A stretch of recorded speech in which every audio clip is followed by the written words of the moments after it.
그리스도 안에 있는 너희 모든 이에게 평강이 있을지어다. 베드로 사도의 이 축복의 인사가 우리 모두에게도 충만히 임하기를 바랍니다. 오늘 본문으로서 지난 여름 7월 첫 주일부터 말씀을 나누어 온 베드로 전서를 마무리하게 되었습니다. 베드로 사도는 이 서신의 결론에서 하나님의 은혜를 찬양하고 그 은혜에 머무르기를 권면하고 증언하며 마칩니다. 우리 하나님을 모든 은혜의 하나님이라고 소개하고 하나님께서 교회와 성도를 모든 은혜로 인도하시는 분임을 고백하고 선포하고 있습니다. 우리의 신앙생활은 하나님의 은혜로 시작해서 하나님의 은혜로 진행이 되고 은혜로 완성이 되는 것입니다. 베드로전서의 언어로 말하면 먼저는 하나님께서 우리를 썩어지고 허무한 세상으로부터 영원한 영광으로 부르신 그것이 큰 은혜입니다. 자격 없는 우리를 하나님의 풍성하신 사랑으로 불러주셨습니다. 하나님의 은혜는 그 부르심에만 그치지 않습니다. 영원한 영광으로 부르신 은혜뿐 아니라 그 영광에 이르기까지 인도하시는 모든 은혜를 주시는 것입니다.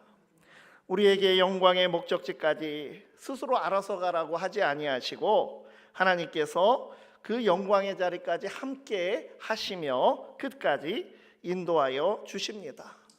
그래서 우리 하나님은 모든 은혜의 하나님입니다.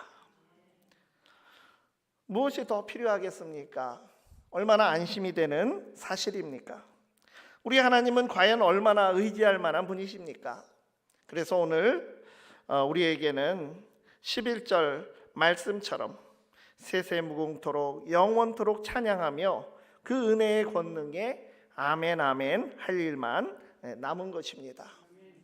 베드로 사도는 함께 있는 동역자, 여기 보면 실로아노의 이름을 줄이면 실라라고 하는 이름, 우리가 바울과 동역했던 그 실라의 이름이 언급이 되어 있는데 이 실라의 손을 빌려서 이 대피를 하여 편지를 쓰고 또 마가와 함께 문안 인사를 하고 있습니다. 이 마가는 누굽니까? 마가복음의 저자로 알려진 마가라는 요한이란 이름의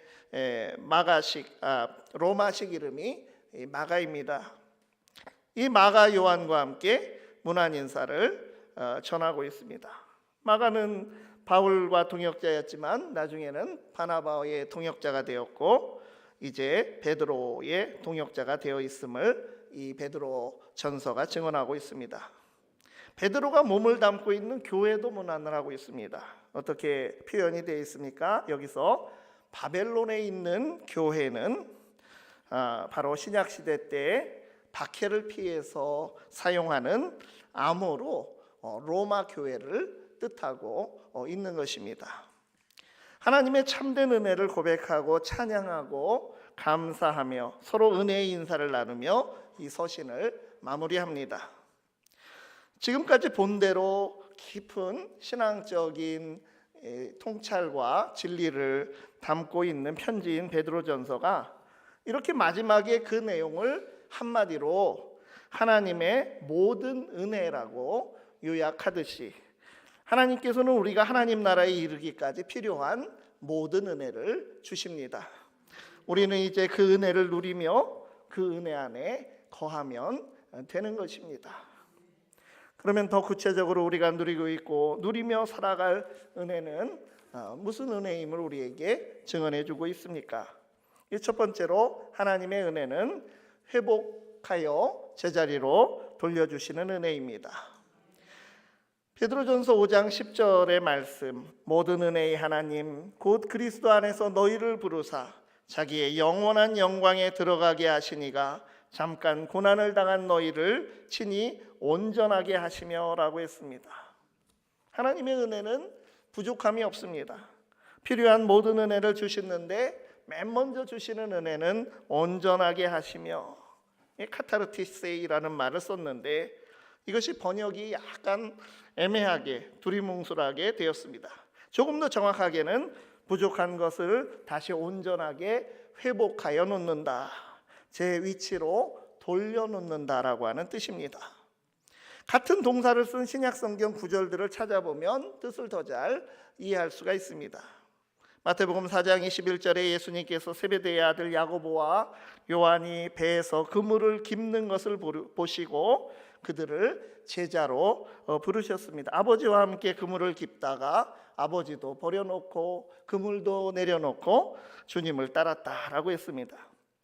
거센 파도가 치는 바다에서 물고기를 잡다가 구멍이 여기저기 뚫리게 된 그물을 수선해서 다시 본래 상태로 되돌려 회복하는 것, 우리 태안 지역에서는 이 그물을 깁는다, 수선한다는 말이 무슨 뜻인지 아실 수 있을 것입니다.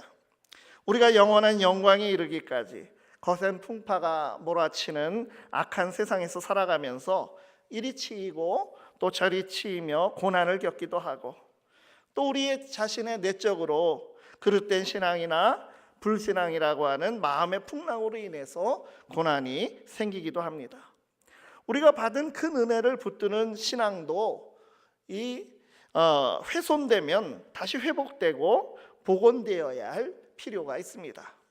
죄인이었던 우리가 우리 힘으로는 결단코 얻을 수 없는 하나님 나라에 썩지 않고 더럽지 않고 영원한 영광의 면류관을 얻도록 우리를 부르셨는데, 문제는 이 영원한 영광을 인생의 목적으로 우리가 온전히 확신 있게 받아들이지 못하고 계속 세상의 것만 우선적인 그런 목표로 삼고 그 세상 목표에 기웃거리면서 세상 시류에 흔들리며 거기로 쏠려가는 불신앙적인 자세입니다.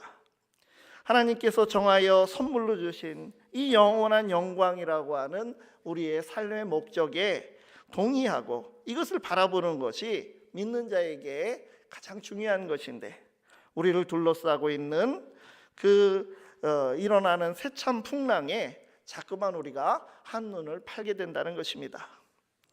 그래서 오늘 말씀에서 무엇이라고 했습니까? 잠깐 고난을 당한 너희를 친히 온전하게 하시며 회복하시며 온전함으로 회복시키신다고 하는 뜻입니다. 우리가 고난들을 통과하면서 다시 원래의 위치로, 원래 있어야 되는 제 위치로 돌려놓으시는 하나님의 은혜, 회복하시는 은혜, 그래서 영원한 영광을 다시 준비하는 그 궤도에 오르게 하시는 그 은혜를 잊게 됩니다. 고기 잡다가 그물이 파도와 또 물고기의 힘에 구멍이 나고 파손이 되듯이 시련을 당하며 흔들리고 또 흩어지고 제 위치에서 떨어져 나갈 수도 있습니다. 믿음의 사람들이 처음에는 거룩하게 살고자 하고 또 선한 양심으로 살려고 하다가 고난을 견디지 못하고 흔들리며 살아가고 맙니다. 그리고 넘어지고 맙니다. 주님의 은혜는 이러한 교회와 그리스도인을 그냥 방치하지 않으시고 다시 회복하여 주시고 다시 있어야 할 제 위치로 돌려놓으셔서 온전하게 하시는 것입니다. 하나님께서는 영원한 영광으로 부르셔서 나왔고 우리가 세상으로 다시 쏠리고 빠져들지 않도록 하나님께서는 우리를 건져내시고 또 우리를 부르신 목적인 영원한 영광이라고 하는 최종 목적지를 다시 향하도록 우리의 식어진 그 신앙, 식어진 열정을, 우리의 차가워진 소망을 다시 뜨겁게 하여 주십니다. 계속해서 위로하시며 격려하시며 또 말씀으로 이끄시고 넘치는 은혜로 온전하게 회복하여 주시는 것입니다. 그래서 하나님의 은혜는 우리가 제 위치에서 벗어나지 않게 하시는 은혜라고 하는 것입니다. 우리가 살아가면서 참 힘든 시련과 고난의 시절을 통과하고 있더라도 그 모든 것은 어디까지나 잠깐의 고난이고 영원한 영광으로 부르시고 인도하시는 하나님께서 우리의 연약함을 온전하게 회복시키시는 은혜가 있음을, 또 그러한 은혜의 과정임을 믿고 담대하시기를 바랍니다. 두 번째로 하나님의 은혜는 굳게 서게 하시는 은혜입니다. 우리를 영원한 영광으로 부르신 하나님께서는 세상에서 잠시 고난으로 흐트러진 성도를 제 위치로 회복하실 뿐 아니라 그 위치에서 견고하게 되고 또한 대항하여 맞설 수 있도록 은혜를 베풀어 주십니다. 그래서 오늘 말씀에는 굳건하게 하시며라고 했습니다. 이게 정확하게 표현하면 굳건하게 하시면은 스테릭세이라는 말인데 굳게 서게 하시며라고 하는 말입니다. 이 스테로 시작하지 않습니까? 영어에도 스탠드가 있고 독일어에도 슈텔렌 이런 말들이 다 선다고 하는 말입니다.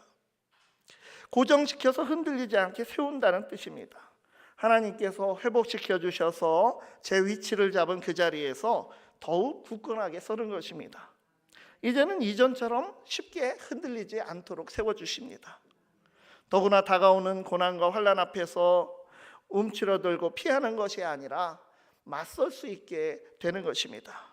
이것이 하나님의 은혜에 점진적으로 우리에게 더 커지는 은혜의 역사입니다. 지난주일 나눈 말씀 10절 바로 위에 8절 9절에서 어떻게 말씀했습니까? 마귀를 대적하라고 했습니다. 대적하기 위해서는 우선 자신이 하나님 앞에서 믿음 안에 굳게 서야 합니다. 에베소서 6장 13절에서 하나님의 전신갑주로 무장하고 악에 대항하라고 했습니다. 근데 영적 무장의 이유는 이미 승리가 확보된 전선에 굳게 서기 위함이다라고 그렇게 에베소서 6장 13절에 그렇게 기록이 되어 있습니다. 우리가 서 있는 자리가 이미 승리의 자리이고 거기서 흔들리지 않고 서 있는 것, 그것이 바로 영적 무장의 이유이고 목적입니다. 이미 예수 그리스도의 십자가 부활을 통해서 죄와 사망에 대해서 승리하시고 악한 마귀의 머리를 밟아 이기셨는데도 성도가 자꾸만 흔들리고 또 본능적으로 자기 자신을 의지하며 살아가는 죄인의 습관으로 돌아가려고 하는 그런 관성이 있습니다. 끊임없이 마치 용수철처럼 옛사람의 삶으로 돌아가 실족하게 되는 그런 우리 연약한 모습이 보여집니다. 굳건하게 선다, 누워있지 않다는 뜻입니다. 누워있다는 건 싸울 의지가 없는 것인데 마땅히 대적해야 할 것을 대적하도록 굳건히 서 있는 그러한 신앙이 우리에게 필요합니다. 무엇보다도 교회와 성도가 서 있는데 잘못된 자리에 서 있어서는 안 됩니다. 세속적인 복을 파는 거짓된 복음을 추종하면서 세상적인 축복, 부와 명예와 권력의 자리에 서기 위한 세상 가치관으로 그런 잘못된 목적으로 싸워서는 안 됩니다. 교회의 그 관점, 교회가 추구하는 가치가 위치가 어긋난다면, 사격을 해보신 분들은 0점 조절을 잘못하면 아무리 쏴도 그것은 관역을 맞출 수가 없는 것입니다. 그리스도인들이 그런 잘못 설정된 삶의 목적으로 살면서 얼마나 하나님의 이름을 땅에 떨어뜨리며 살고 있습니까? 또한 은혜를 받은 위치에서 뒷걸음질 치는 그런 믿음이 되지 말아야 합니다. 우리가 오직 하나님의 은혜로 부르심을 받은 사람이 맞는지 의심스러운 삶을 살 때가 많습니다. 복음의 은혜를 입은 사람인데도 여전히 나의 삶에서는 이기적인 삶을 삽니다. 우리가 죄인을 용서하신 그리스도의 은혜로 구원받아서 그 구원을 누리며 천국 간다고 하는 확신을 가진다면 우리가 관용의 삶을 살고 용서와 용납의 삶을 살 수 있어야 합니다. 그러나 우리가 교회에 출석하며 예배당에 드나들고 크리스천이라 불리더라도 그리스도가 우리 삶에서 참 온데간데 없는 그런 삶은, 그런 순간이 우리 삶 속에 많이 있습니다. 오직 은혜를 입은 사람이면서도 삶에서 그 은혜가 채워져 있지 않습니다. 하나님의 은혜는 우리로 하여금 세상에서 길이요 진리요 생명이신 예수 그리스도를 따라 길을 가도록 부르십니다.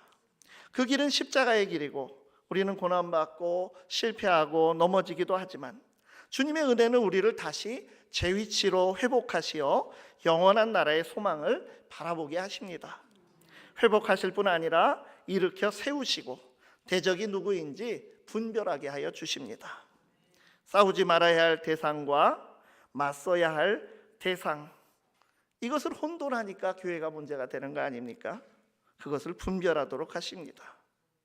우리가 살면서 싸우지 않아도 되는 싸움과 꼭 맞서야 하는 싸움을 구별시켜 주십니다.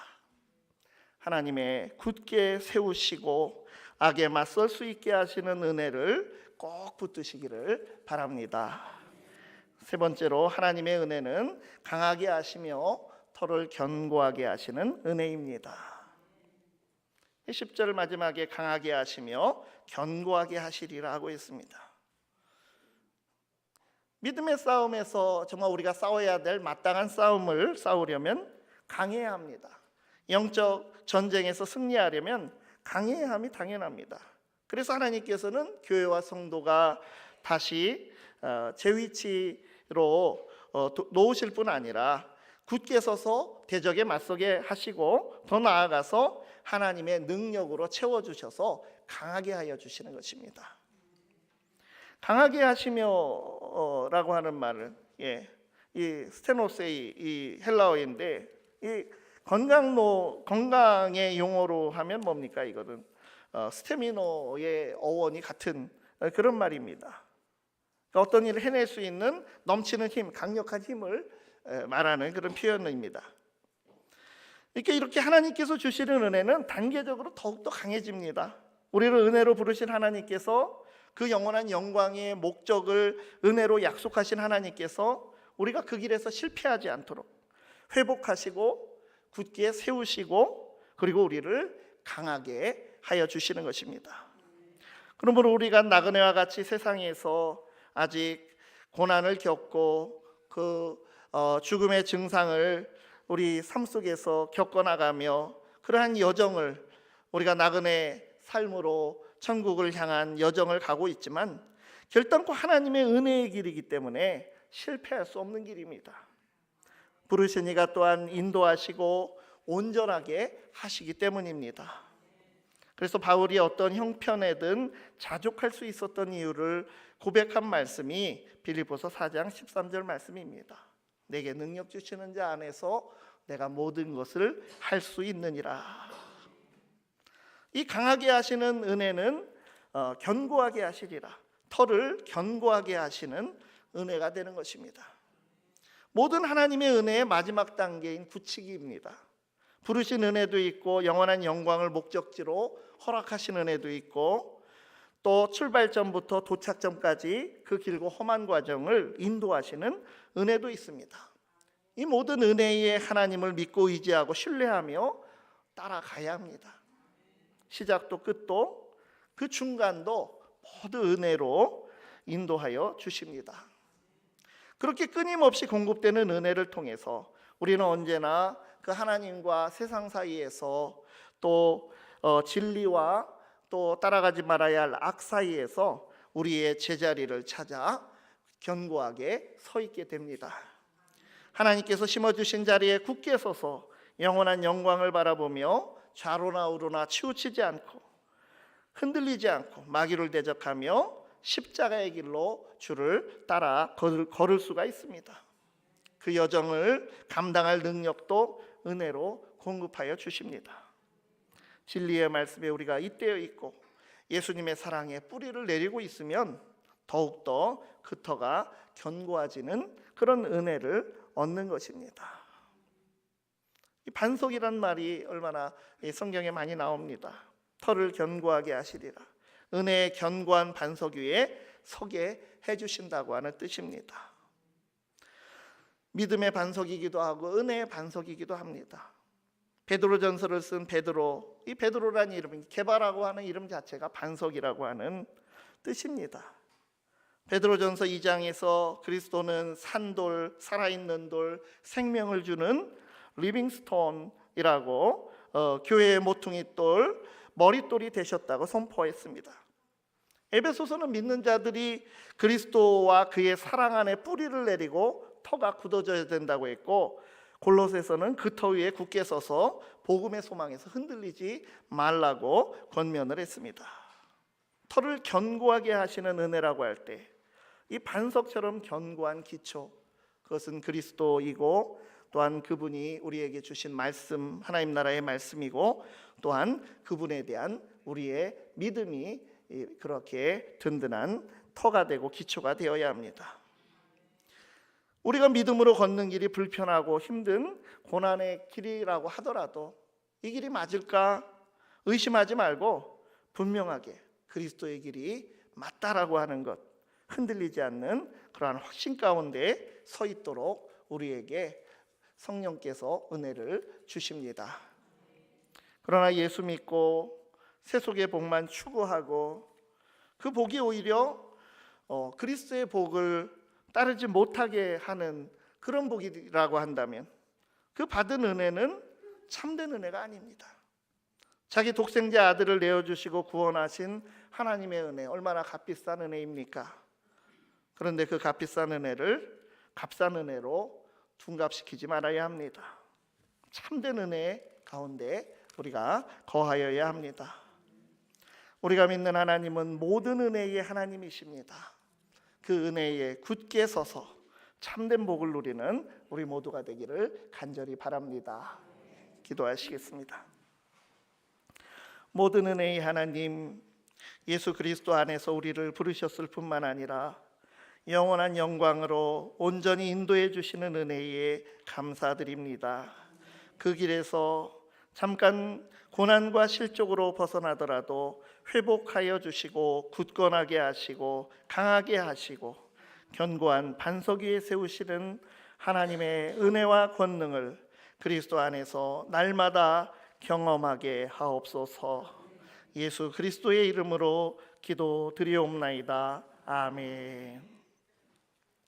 우리 찬송 504